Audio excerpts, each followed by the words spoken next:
Thorn had been having a perfectly mediocre day until the alarms started screaming.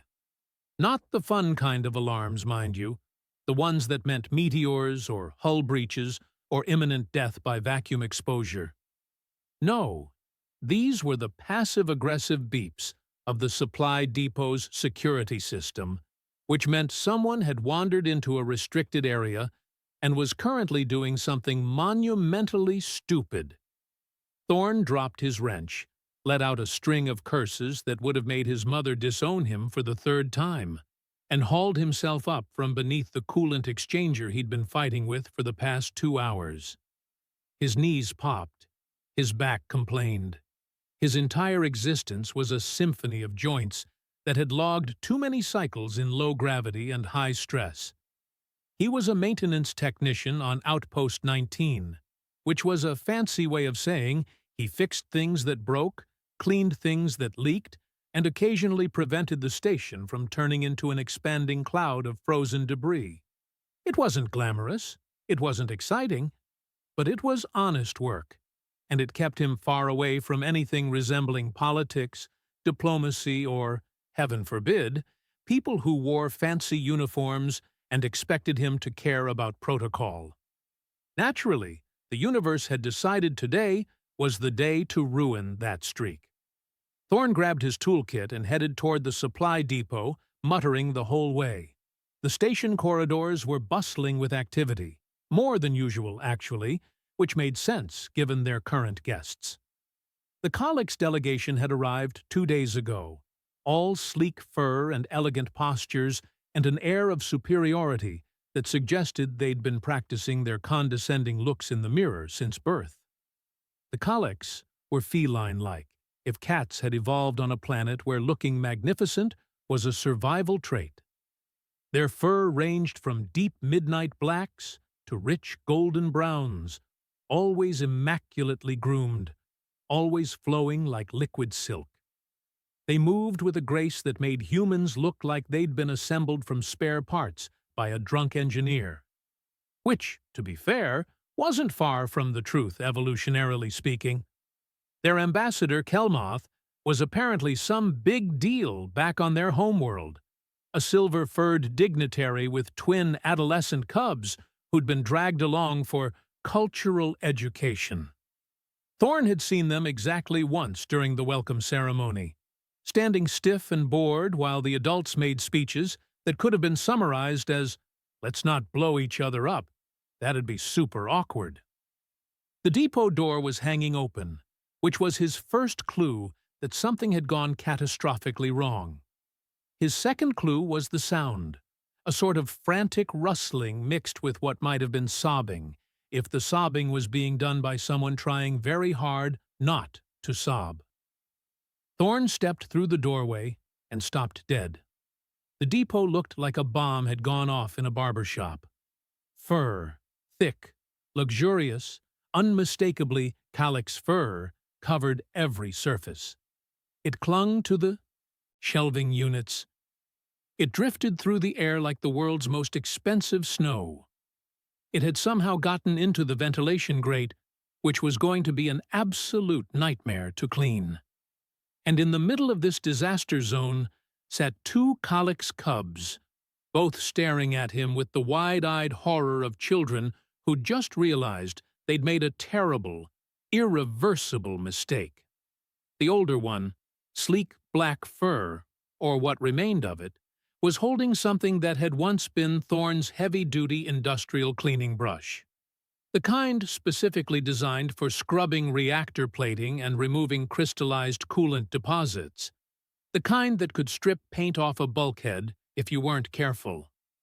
The brush now looked like it had lost a fight with a plasma cutter. Bristles were snapped, bent, scattered across the floor in a tragic pattern that told a story of optimism, poor judgment, and physics. The younger cub, golden brown fur, currently looking patchy and ridiculous, had his paws over his face. His tail was tucked so far under his body it might have been trying to escape to another dimension. For a long moment, nobody spoke. Thorn's brain was trying to process what he was seeing, which was difficult because what he was seeing defied several laws of common sense. "Let me guess," Thorn said finally, his voice dry enough to dehydrate a swimming pool. "You thought that was a grooming brush." The older cub's ears flattened against his skull. We saw the humans using brushes on the information network. For grooming. You thought an industrial brush designed to scrub metal plating would be great for fur." Thorn pinched the bridge of his nose. "Outstanding. Truly. The logic is flawless." The younger cub made a sound like a kettle giving up on life. "Our fur," he whispered, his voice trembling. "Our beautiful fur." Thorn looked at them, really looked. The older cub had patches where the fur was missing entirely, revealing skin that was probably fine, but looked incredibly undignified for a species that prided itself on being walking works of art. The younger one had managed to mat his fur into clumps that stuck out at angles that suggested he'd been styled by a tornado with a grudge. And they were kids, stupid kids, who'd made a stupid mistake, but still just kids. Thorn sighed. It was the sigh of a man who'd just watched his afternoon plans catch fire and jump out an airlock. "Okay, first question. Are either of you injured?" Both cubs shook their heads frantically. "Second question. Does anyone else know you're here?" More head shaking. The younger one's eyes were starting to glisten in a way that suggested tears were imminent. Third question, and this is the important one. What in the name of every star in this sector possessed you to break into a restricted area and start grooming yourselves with equipment that has warning labels specifically telling you not to touch your skin with it? The older cub, the one still holding the murdered brush, straightened slightly. There was a hint of defiance in his posture, the universal teenage conviction that surely there was a way to spin this that made it not entirely their fault. "We were curious about human grooming techniques. Your species is successful despite being mostly hairless. We wanted to understand your methods. So you broke into a supply depot. The door was unlocked." "That's not the defense you think it is, kid." The younger cub finally dropped his paws from his face. His eyes were huge and liquid and utterly miserable. "We just wanted to try. The brush looked so sturdy. We thought it must be very high quality. And the humans in the videos made it look easy. Just brush, and everything becomes neat and—" His voice cracked. "We're going to be punished forever. Father is going to mount our pelts on the wall as a warning to future cubs." Thorn doubted that very much, but the kid's distress was genuine enough that he felt something uncomfortably close to sympathy. "Your father is Ambassador Kelmoth." It wasn't a question, but both cubs nodded anyway. "Perfect. Fantastic. I love when my day involves diplomatic incidents." Thorn rubbed his face. "All right, here's what's going to happen. You two are going to stay right here and touch absolutely nothing. I'm going to contact the commander and your father because this is way above my pay grade. And then we're all going to have a very uncomfortable conversation about boundaries, restricted areas, and why you don't use industrial equipment on your body." The younger cub looked like he might actually cry. "Please don't tell Father. He'll be so disappointed." "Kid, your father is going to find out whether I tell him or not. You look like you fought a plasma conduit and lost. There's no hiding this." The older cub set down the ruined brush with exaggerated care, as if it might explode if jostled. "We're Pix and Hux," he said quietly. "I'm Hux, he's Pix, and we're sorry about your brush." Thorn looked at the brush. It had been a good brush, reliable. Now it was abstract art. "Yeah," he said. "Me too." He tapped his comm unit, already dreading the conversation he was about to have. Thorn to Commander Boone. We've got a situation in Supply Depot 3. You're going to want to see this. And someone should probably contact Ambassador Kelmoth. His cubs are... He looked at Pix and Hux, sitting in a pile of their own fur, looking absolutely wretched. Well, they're alive. That's the good news. Boone's voice crackled back, tinged with suspicion. And the bad news? Thorn surveyed the disaster zone one more time. Bring a camera. Nobody's going to believe this otherwise. The next 20 minutes were, without exaggeration, some of the most excruciating of Thorn's life. And he'd once spent 6 hours trapped in a maintenance tunnel with a malfunctioning atmosphere recycler that kept making sounds like a dying whale. Commander Boone arrived first, took one look at the situation, and went through what Thorn had come to recognize as the 5 stages of command grief: confusion, horror, anger, resignation, and the desperate mental calculation of how much paperwork this was going to generate.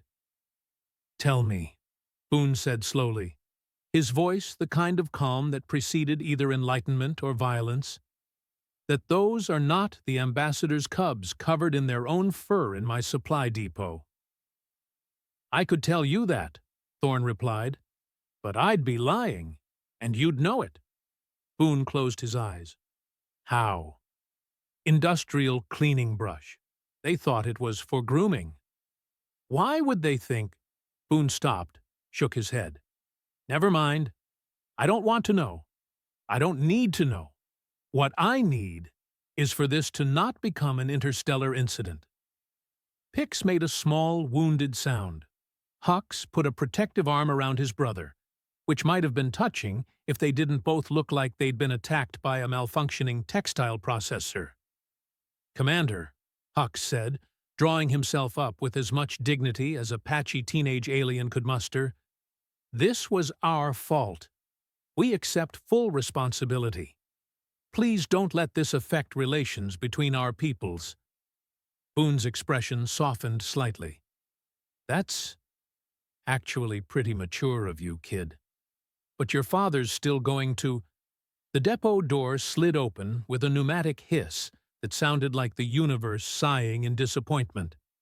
Ambassador Kelmoth entered like a storm made of silk and disapproval. His silver fur was immaculate, flowing with each movement like water made of starlight. His amber eyes swept the room, landed on his cubs, and went very, very wide. Behind him came a shorter calyx female with copper-colored fur, and the expression of someone who'd seen everything and was still somehow disappointed. She took in the scene with a single glance, and her tail, which had been swishing gently, went rigid as a steel rod. "Pix," Kelmoth said, his voice barely above a whisper. "Hux, what have you done?" Pix burst into tears. Not quiet, dignified tears either. Full-body sobs that shook his entire frame and sent loose tufts of fur drifting into the air like the world's saddest confetti. Hux tried to maintain his composure, but his ears were flat against his skull, and his tail had achieved what Thorn would have previously thought was an impossible angle of shame. "Father, we can explain—" "Explain." The copper-furred female stepped forward, her voice sharp enough to cut through hull plating. "You will explain how you ended up in a restricted human facility looking like you've been groomed by a turban?" "Mikan, please," Kelmoth said, though his eyes never left his cubs. He approached them slowly, and Thorn noticed something interesting. Beneath the horror and disappointment, there was genuine concern. The ambassador knelt down, his elegant robes pooling around him, and gently tilted Hux's face toward the light. "Are you injured?" "No, father. Just undignified."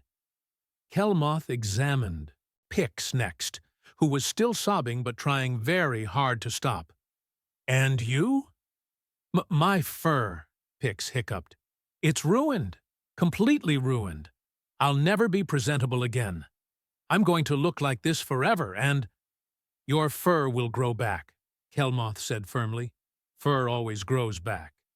Dignity, however, requires more effort to restore. He stood, turning to face Boone. Commander, I apologize for my cubs' behavior. They have brought dishonor to our delegation and violated your station's protocols.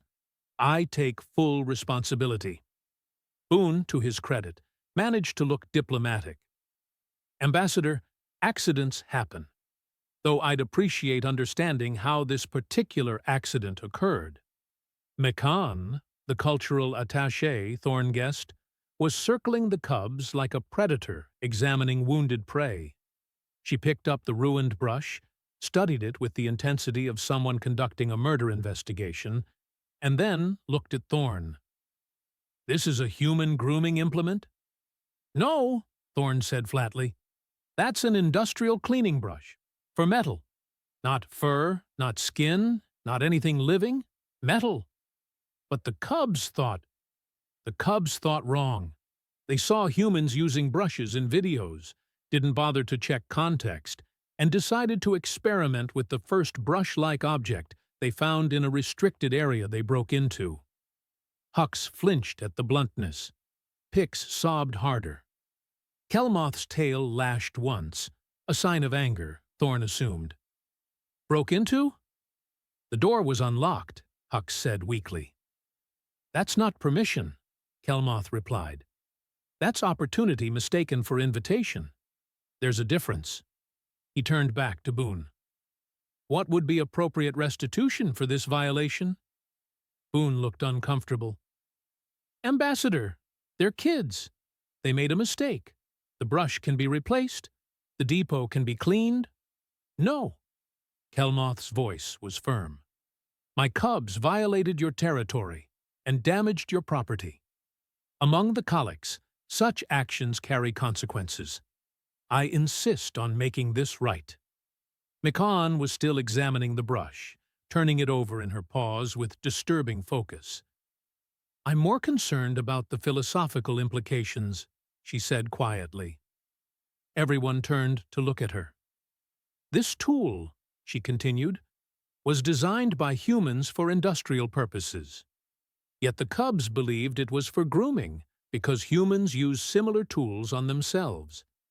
This suggests that human grooming standards are— what exactly? Violent? Aggressive? She looked at Thorne. How often do your people injure themselves during basic maintenance? Thorne blinked. Basic maintenance? Of your pelts, your fur, your— She gestured vaguely at his head. Head plumage. Hair, Thorne said. We call it hair. And most humans don't injure themselves grooming because most humans don't use industrial equipment to do it. Then, what do you use? This was, Thorne reflected, the weirdest conversation he'd had in months. Regular brushes, combs. Some people just use their fingers. It's not complicated. McAn's expression suggested she'd just heard something deeply disturbing. You use the same type of tool for your head plumage that you use for industrial cleaning? Just smaller versions? I guess. I mean, yeah, the basic design is similar, but how do you maintain your coats, your body fur? Thorne glanced at Boone, who looked like he wanted to be literally anywhere else. Most humans don't have much body hair. We're mostly smooth. The silence that followed was profound and deeply uncomfortable. Mikan stared at him. Kelmoth's tail had stopped lashing and was now hanging limp, as if it had given up on processing information. Even the cubs stopped crying, their attention caught by this revelation that somehow eclipsed their own disaster. Smooth, Mikan repeated, her voice faint. Relatively speaking, I mean, we have some hair, but nothing like— Thorne gestured at the magnificent calyx fur. That. But "You're a successful species," Mikan said, and she sounded genuinely confused now, like she was trying to solve a math problem that kept giving impossible results. "You've spread across multiple systems. Your technology is formidable. Your adaptability is renowned. How do you accomplish all this while being naked?" "We're not naked. We wear clothes." "Artificial pelts," Kelmoth murmured, his eyes distant. "I had assumed those were decorative, or ceremonial." "They're practical," Boone cut in, clearly hoping to steer this conversation somewhere less weird. "They protect us from environmental hazards and regulate temperature." "Because you have no fur," Mikan said. "Because you're essentially hairless primates in artificial skins." "When you put it that way, it sounds bad," Thorn muttered. Pix had stopped crying and was now staring at Thorn with something approaching awe. "Do you get cold? All the time?" "Not really. We adapt." "But your pelts, your hair, you said you barely maintain it. How do you signal social status? Genetic fitness? Family lineage?" Thorn was beginning to understand why the cubs had gotten into trouble. Curiosity seemed to be a species-wide trait. "We use other signals. Clothes, mostly. Behavior. Language. We don't need fancy fur to communicate." Mikan set down the brush very carefully. "This explains so much," she said softly. "And nothing at all." Kelmoth had composed himself, though his tail still twitched occasionally like it was having an existential crisis. "Commander Boone, I believe we need to have a longer conversation about human grooming practices. It seems my cub's mistake stemmed from a fundamental misunderstanding of your species' biology." "Sure," Boone said, in the tone of someone who desperately wanted this day to end. "We can schedule a cultural briefing."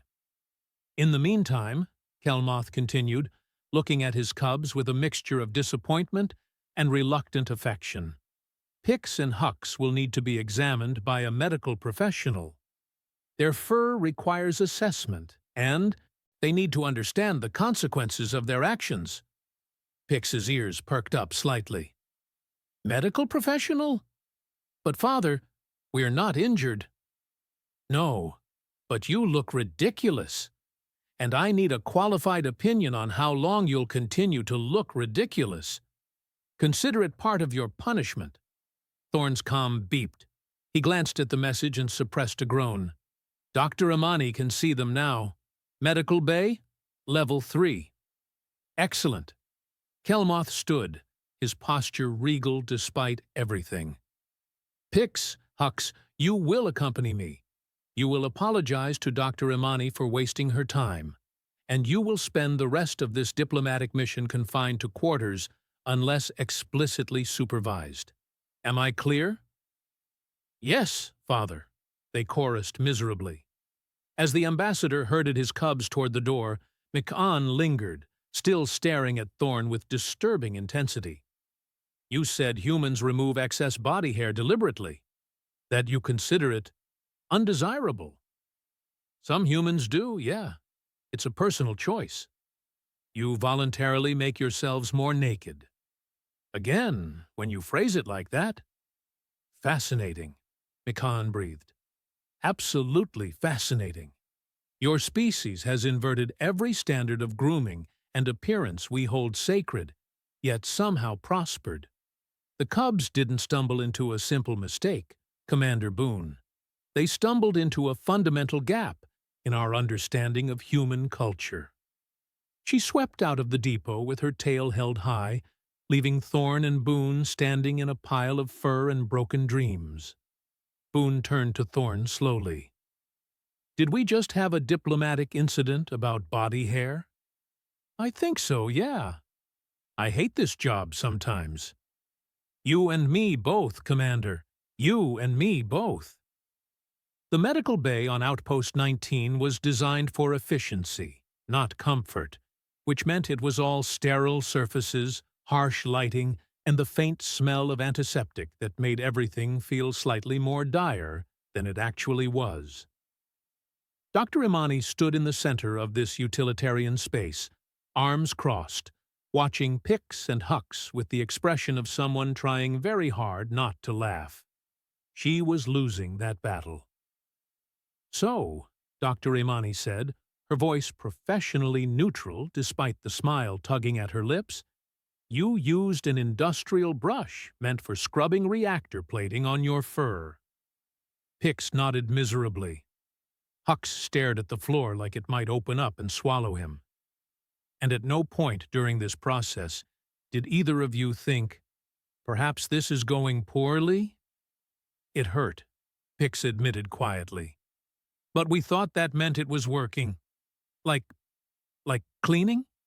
Sometimes cleaning hurts, but afterwards everything is better." Dr. Imani pressed her lips together. Her shoulders shook slightly. "Right. Okay.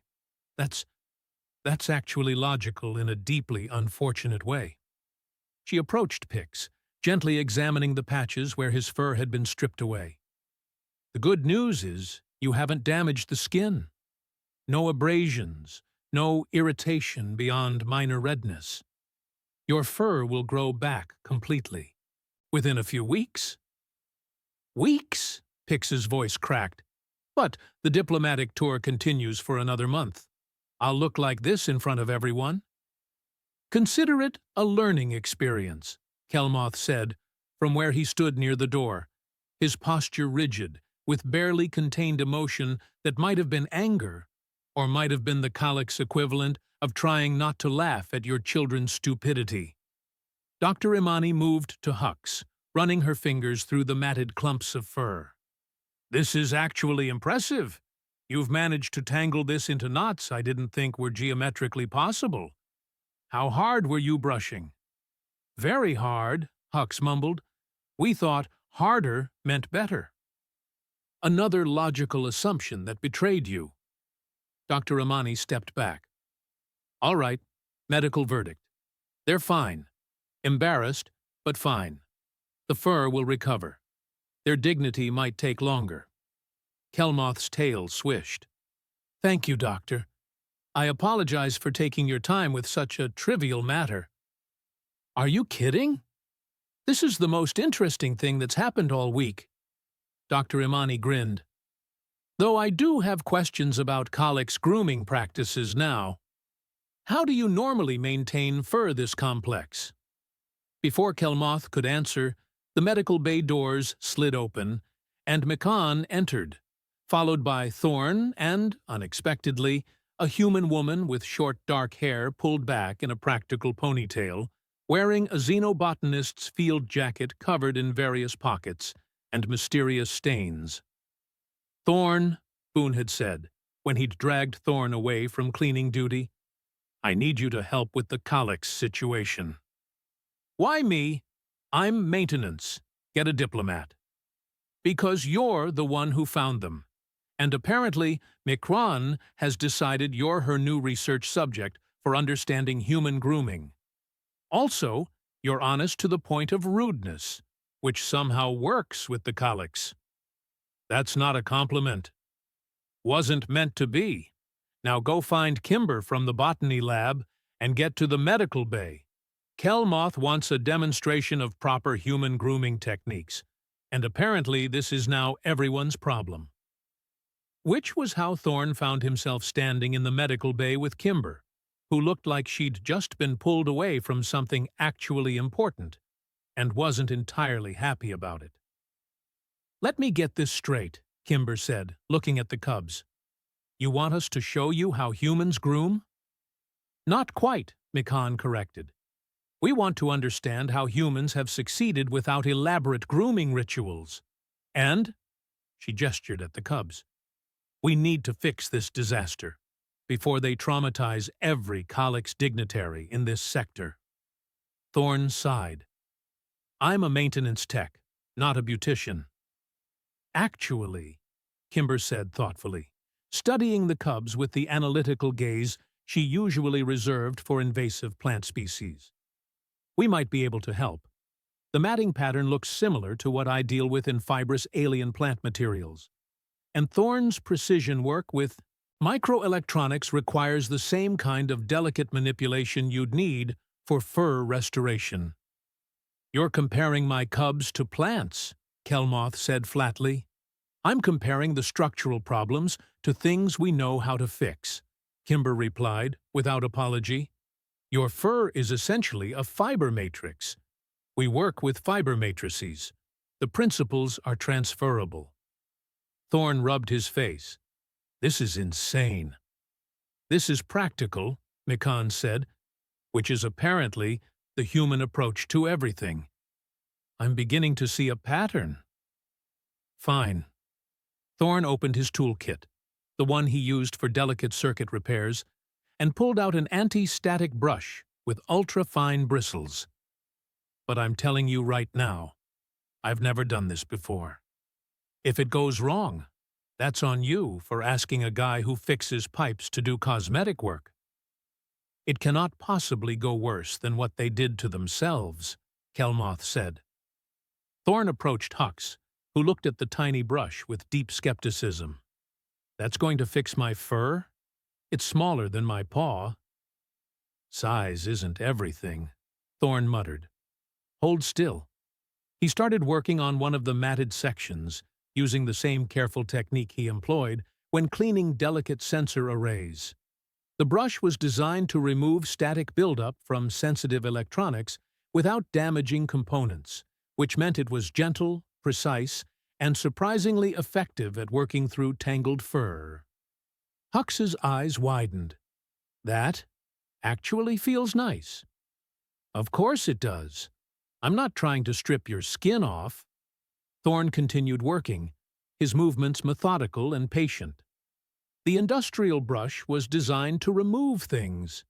This is designed to organize things. Different tools, different purposes. Kimber had pulled out her own equipment, a set of fiber alignment tools she used for preparing plant samples. She approached Pix, who watched her with nervous curiosity. "I'm going to try untangling some of these mats. Let me know if it hurts."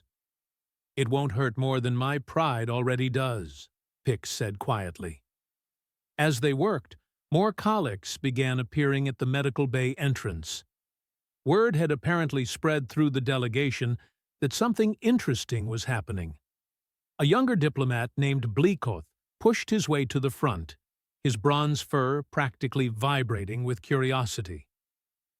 "Are those humans fixing colics grooming?" he asked, his voice colored with disbelief. "The humans who supposedly don't groom themselves," another colix added. "The mostly hairless primates," a third contributed. Dr. Imani snorted. "We're standing right here, you know." Mikan was watching Thorne and Kimber work with intense focus. "This is remarkable. You're using tools designed for completely different purposes and adapting them instantly." "It's called improvisation," Thorne said, carefully working through a particularly stubborn tangle in Hux's fur. "You see a problem, you find something that might solve it, you try it. If it works, great. If it doesn't, you try something else." "But these aren't the correct tools," Mikan protested.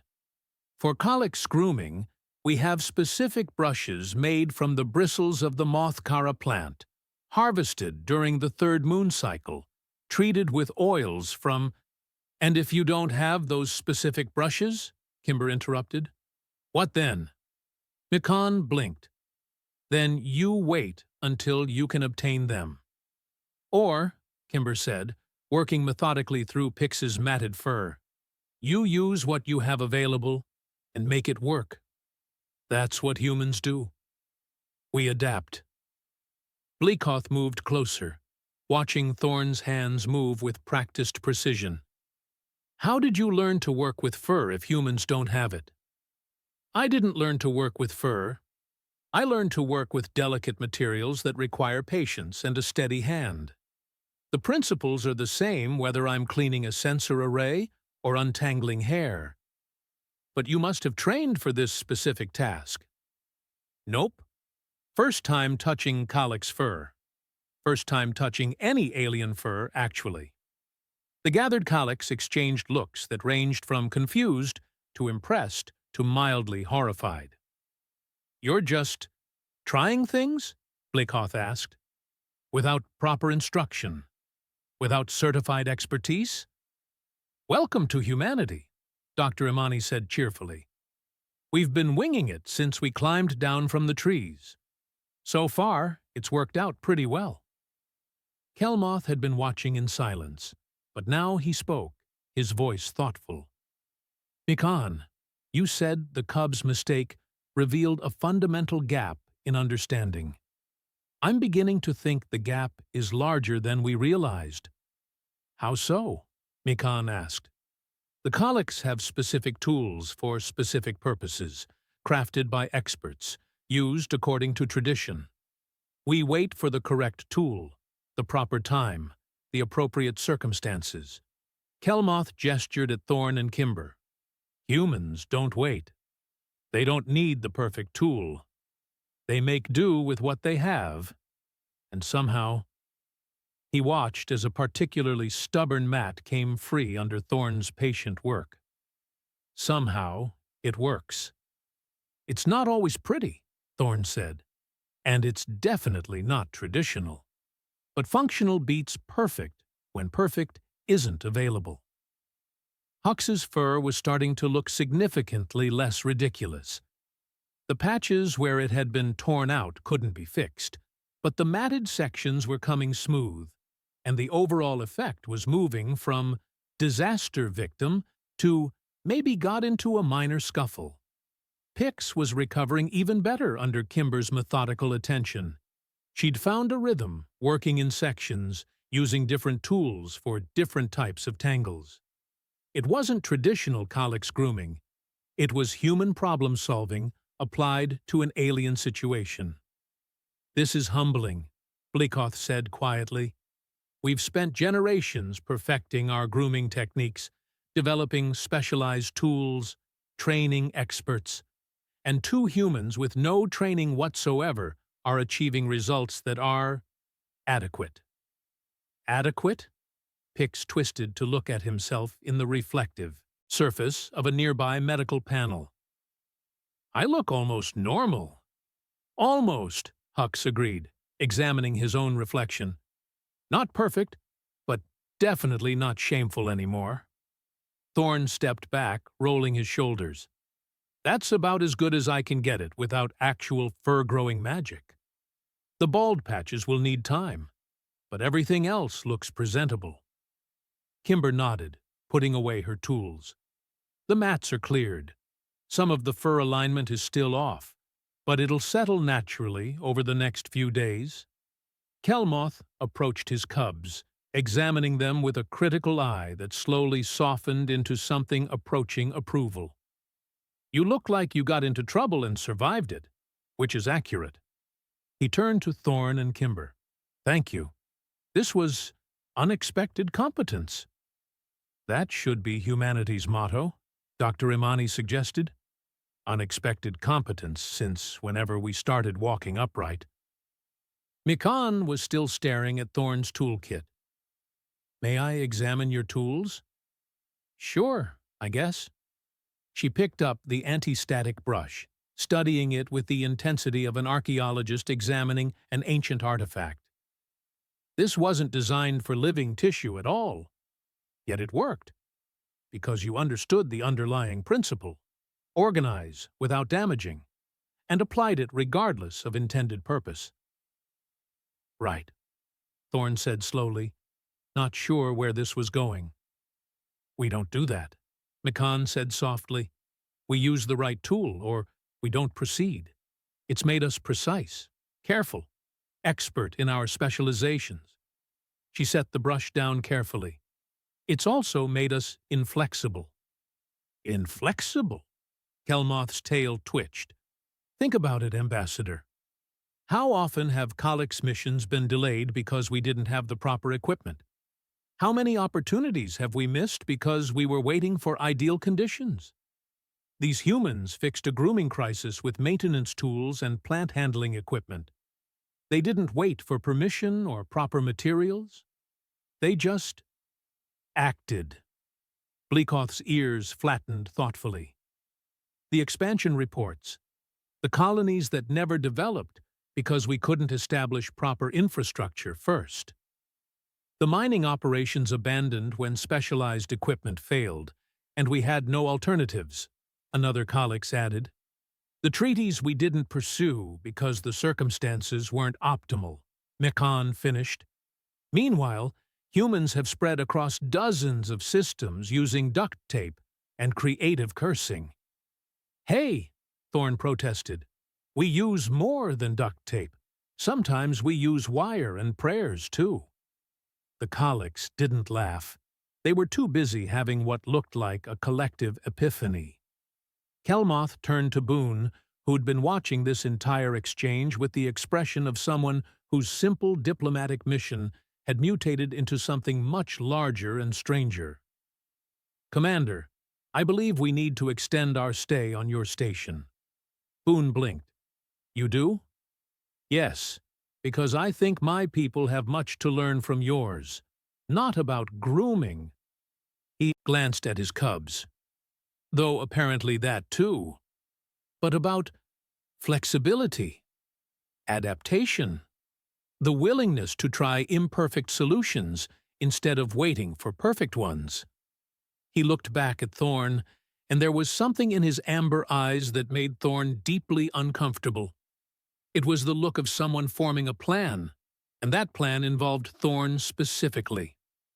Oh no, Thorn said. Whatever you're thinking, the answer is no. I haven't asked anything yet. Don't care, still no. Kelmoth's tail swished in what might have been amusement. We'll discuss it tomorrow. For now. He placed a paw on each of his cubs' shoulders. These two have apologies to make and consequences to face. As the Colix delegation filed out, still murmuring among themselves about tools and adaptation and the strange ways of humans, Thorn caught Kimber's eye. Did we just accidentally start a cultural revolution? She asked. I think we might have, Thorn replied, and I hate everything about it. The next morning, Thorn was elbow-deep in a malfunctioning water reclamation unit when his comm chirped with a priority summons from Commander Boone. He ignored it. The comm chirped again. He continued ignoring it. The third time, Boone's voice came through directly, bypassed all privacy settings, and filled the maintenance shaft with bureaucratic irritation. Thorn, if you're not in my office in 10 minutes, I'm putting you on sewage detail for a month. Thorn extracted himself from the reclamation unit, wiped his hands on a rag that was probably dirtier than his hands, and trudged toward the command level with the enthusiasm of a man walking toward his own execution. Boone's office was crowded. Ambassador Kelmoth stood near the viewport, his silver fur catching the station's artificial lighting in a way that probably violated several laws of physics. Mekan sat in one of the guest chairs, looking smug, and Pix and Hux stood off to the side, their fur still patchy, but significantly less ridiculous than yesterday. You summoned me to my doom, Thorn said flatly. Not doom, Boone replied. Opportunity. Those are the same thing in different fonts. Kelmoth turned from the viewport, his expression serious. Thorn, I have a proposition for you. Hard pass. You haven't heard it yet. Don't need to. I fix things. I don't do diplomacy, cultural exchange, or anything that requires me to wear formal clothing. Whatever this is, find someone else. There is no one else, Kelmoth said simply. What we need is specifically someone who doesn't think like a diplomat, someone practical, someone who solves problems without waiting for permission or perfect circumstances. Thorn looked at Boone. Tell him no. Actually, Boone said, with the smile of a man about to make someone else's problem his problem, this could be good for the station. Good for human-colleagues relations. Good for your personnel file. I don't care about my personnel file. You will when promotion reviews come around. Thorn pinched the bridge of his nose. What exactly are you asking me to do? Mikan leaned forward. Come to the colleagues' homeworld for 1 month. Teach our engineers about improvisation, adaptive problem-solving, and working without ideal conditions. I'm not a teacher. You're perfect, Pix chimed in, his young voice earnest. You showed us that rules are important, but so is knowing when to work around them. That waiting for perfect means never doing anything. I showed you that industrial brushes aren't for fur, Thorn corrected. Everything else was you reading too much into basic competence. Nevertheless, Kelmoth continued, my people have become too rigid, too dependent on specialized solutions. Yesterday, I watched 2 humans with no relevant training solve a problem our own experts would have needed days to address properly. Because you didn't wait to understand the theory, you just fixed what was broken. Using the wrong tools, Mikan added, which somehow became the right tools because you made them work. That mindset is what the colleagues have lost. Thorn stared at them. You want me to travel to an alien planet and teach engineers how to use the wrong tools. We want you to teach them how to think beyond their specializations, Kelmoth said. How to adapt. How to try things even without perfect information or equipment. That's just called not being scared to fail. Exactly, Mikan said, which is apparently a human superpower. Hux stepped forward, his patchy fur making him look oddly vulnerable. You fixed us when we thought we'd ruined everything. Not because you had training or the right equipment, but because you were willing to try. That's what the colleagues need to learn. How to try. Thorn looked at Boone, who was trying very hard to look innocent, and failing completely. You're volunteering me into this. I'm strongly encouraging you to consider an exciting opportunity for professional development and cross-cultural cooperation. That's a yes. That's a yes, Boone confirmed. Thorn slumped. 1 month. That's it. Then I come back here and you people leave me alone to fix pipes in peace. Agreed, Kelmoth said, and the relief in his voice was almost palpable. We depart in 3 days. Pack for variable temperatures and bring your toolkit. The entire thing, with all your improvised tools. Fantastic, Thorn muttered. I'm going to die on an alien planet, teaching cats how to use duct tape. You'll be fine, Mikan said. Probably. Our engineers are very enthusiastic. That's what worries me. The next 3 days passed in a blur of logistics, paperwork, and Thorn questioning every life choice that had led him to this moment. Kimber found the whole thing hilarious and kept leaving plant care manuals on his bunk with notes like, "Study materials for your teaching career." Dr. Imani gave him a medical kit with instructions to try not to accidentally revolutionize Calyx healthcare too. On the morning of departure, Thorn stood in the docking bay with his gear, watching the Calyx diplomatic vessel prep for launch. It was elegant, sleek, and probably cost more than the entire outpost.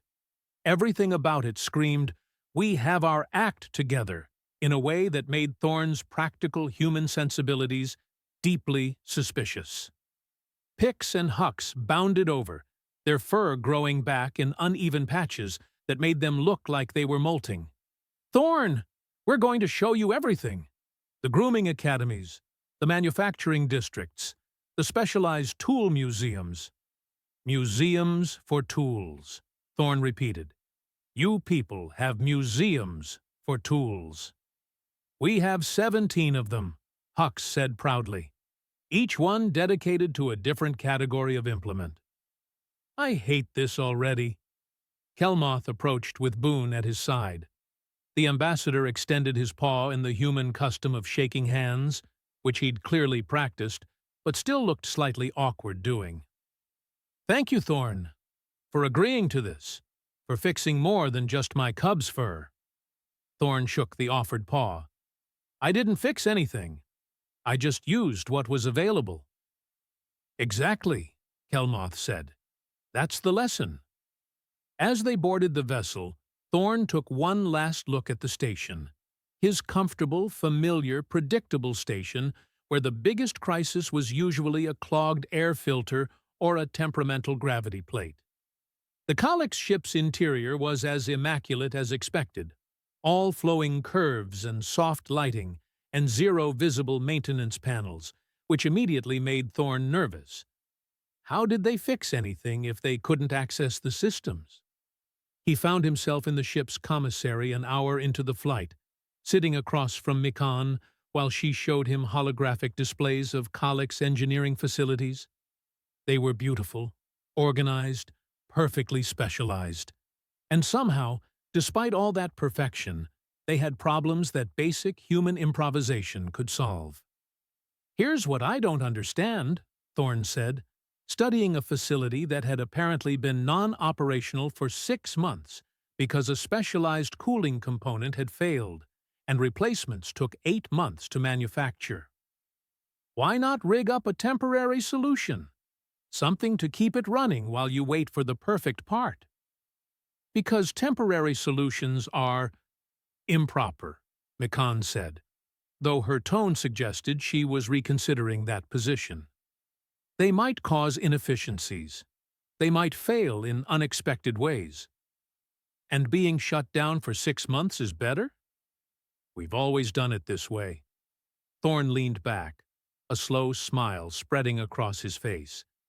It was the smile of a man who'd just realized his month-long nightmare might actually be interesting. "You know what?